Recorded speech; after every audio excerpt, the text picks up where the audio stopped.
So ఆ పరంపరలో వచ్చాం కాబట్టి ఆ పరంపరలో ఉన్నటువంటి ఆనందాన్ని నేను చెప్తాను. నేను ఒక బండరాయిని, అంటే నాకు ఏమీ తెలియదు. గుడికి వెళ్ళేవాళ్ళం చదువుకునేటప్పుడు. ఎందుకు? కొబ్బరి తెప్పిస్తారు, ఆకలేస్తున్నది, తినాలి, ఇందుకోసం గుడికి వెళ్ళేవాడిని చదువుకునే రోజుల్లో. తర్వాత గురువుగారు మా కుటుంబంలో ప్రవేశించటము, అక్కడి నుంచి నేను గురుభావం అనే ఎవరో తెలియదు, ఒక మహానుభావుడు అనేటువంటి భావంలోనే ఉండేవాడిని. ఒకసారి 85, 86లో బాపట్ల వచ్చాను సంక్రాంతి పండగకి. వచ్చినప్పుడు గురువుగారు బుద్ధాంలో లేరు, తెనాల్లో ఉన్నారు. అక్కడి నుంచి వెంటనే నేను మా ఆవిడే కలిసి తెనాలి తపస్విని మాత ఇంట్లో ఉన్నారు, వారి ఇంటికి రావటము, గురువుగారు జపం చేసుకుంటున్నారు, ఆ రోజు భోగి పండగ ఇట్లా చెప్పింది. గోవిందరావు దంపతులు వచ్చారు అని గురువుగారు వెంటనే వారిని పట్టుబట్టలు కట్టుకొని లోపలికి రమ్మనండి, లోపలికి పిలిచి, నా దగ్గర బట్టలు ప్యాంటు షర్టు మీద ఉన్నాను. అప్పుడే పెళ్ళయింది మాకు, 30 ఏళ్ల వయసు, ఇప్పుడు నాకు 75. లోపలికి వెళ్తే మీరు మళ్ళీ మళ్ళీ రారు అంటూ తారక మంత్రాన్ని అనుగ్రహించారు. ఎన్ని జన్మల పుణ్యము, ఎన్ని జన్మల ఫలము అది. ఆ రోజు నా జన్మ చరితార్థమైనటువంటి రోజు, గురు అనుగ్రహం. కానీ ఇక్కడ భగవాన్ మాయ ఏమిటంటే, మంత్రము తీసుకోకముందు ఉద్యోగంలో చేసిన తర్వాత రోజు ఒక 2 గంటలు నిరంతరం ఇదే చేస్తారు. ఇప్పుడు ఒక 2 గంటల సేపు రకరకాల పారాయణాలు, అష్టోత్తరాలు, స్తోత్రాలు అన్నీ గడగడ ఒప్పజెప్పేసేవాడిని.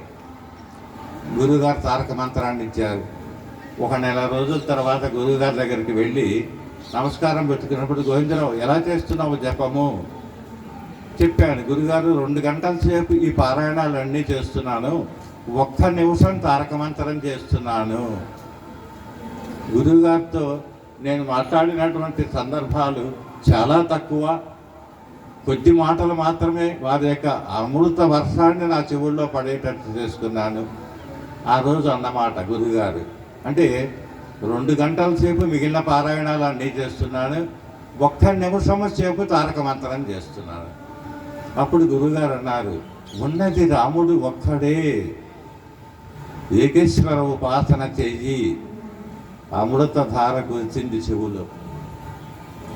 పట్టుకున్న తర్వాత 1 నెల రోజుల వరకు కూడా, అమ్మ చూడండి నా జీవితంలో జరిగినటువంటి మార్పులు, గురువు అనుగ్రహం.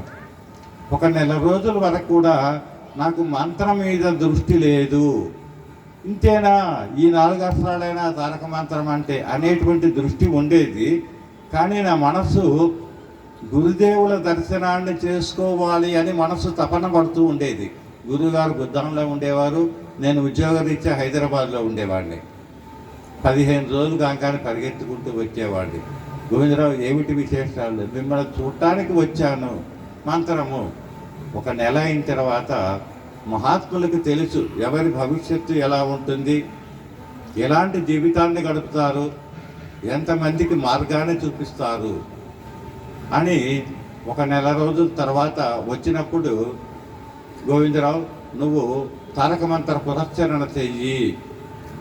నాకు చేతిలో జపమాల పట్టుకోవటం తెలియదు, మంత్ర ఉచ్చారణ స్పష్టంగా రావట్లేదు మంత్రము, కానీ మంత్ర పునశ్చరణ చేయమంటున్నారు. దానివల్ల మంత్రసిద్ధి కలుగుతుంది. ఎలా చేయాలో తెలియదు, విధానము తెలియదు. ఇటువంటి పరిస్థితులు. గురువుగారు ఎలా ఉంటారంటే పరీక్ష పెట్టేశారు. పునశ్చరణ చేయమని చెప్తూ ఆ యొక్క ముహూర్త నిర్ణయం కూడా చేశారు. ఎక్కడ చేయాలి? బాపట్ల వెళ్ళి నువ్వు కొత్తగా కట్టుకున్నటువంటి ఇంట్లో చేసుకో. నాకు ఆలోచించేటువంటి సమయము లేదు.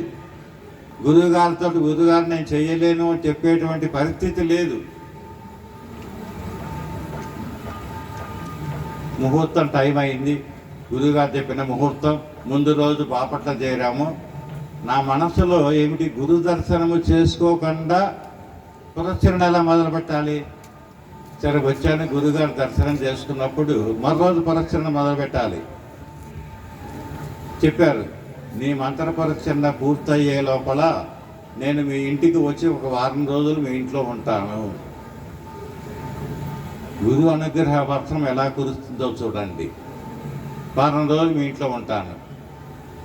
నాకు తెల్లవారుజామున 3 గంటలకు లేచి కూర్చుంటే స్నానము, అనుకున్నటువంటి జప సంఖ్య పూర్తయ్యేసరికి రాత్రి 7-7:30 అయ్యేది. అప్పటి వరకు భోజనము లేదు, పీట మీద నుంచి కదలటానికి లేదు.